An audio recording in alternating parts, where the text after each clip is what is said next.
I'm Isha Roy, and I'm here with renowned Carnatic vocalist Sudha Raghunathan. Thank you so much for joining us today. My pleasure, really. So, can you please tell us a little bit about the performance that will be at the Kennedy Center, and what is the inspiration behind the piece? UTSAV has been a great inspiration for me, and I look forward to performing this evening, the 3rd of October 2015. Carnatic music is a beautiful blend of what we learn from our gurus and what we create extempore on the stage.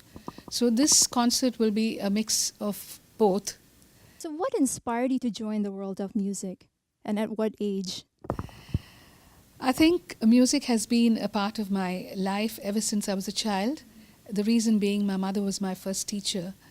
But I think there is a certain exercise that we do for vocals, and that happened when I was 9 years old. And ever since, it has been a journey forward. After my mother, I learned from another guru called B.V. Lakshman.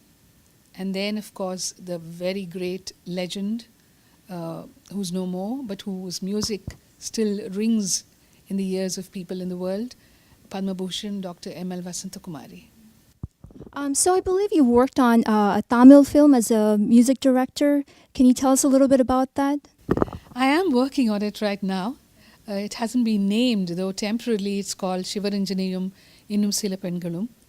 But we haven't completed the project as yet. We have done a few scratch tunes because Vasant Sai, who's the director of the film, is a great connoisseur of music himself. And when I sing to him about 20 different tunes, he just picks one and says, this might be right for the film. And then the next time when we meet, he says, maybe that's not right too. We should work a little harder to get to people, to make them feel that this song is really the song of the year. So it's a challenge for me, but it's a very interesting challenge, and I like it. And I'm happy that he's also my friend, so we're able to help each other. So, how does one engage the younger generation's interest and sustain it towards the Indian classical performing arts? That's a great question to be asked, because I think that's the challenge that lies with us, because whenever we enter an auditorium, people say that the audience there, the average age is about 40 or 50. So how does one make the younger generation feel that they have to attend a classical music concert? It's not that they don't like music, they love music, but they love Bollywood music, they love Kollywood music, because that music is easy for them. It's hummable, it's reproducible so easily. But classical music requires a certain amount of knowledge. It requires a certain amount of training to get into it. When I sing a Kalyani, when I sing a Shankarabharanam, for an audience to understand that this is different from that, and this is Kalyani, and this is that. It takes a while.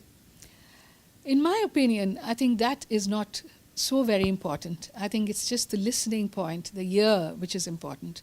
And that can happen when people just start walking into an auditorium and keep listening to classical music concerts, whether they understand, whether they comprehend, whether they enjoy.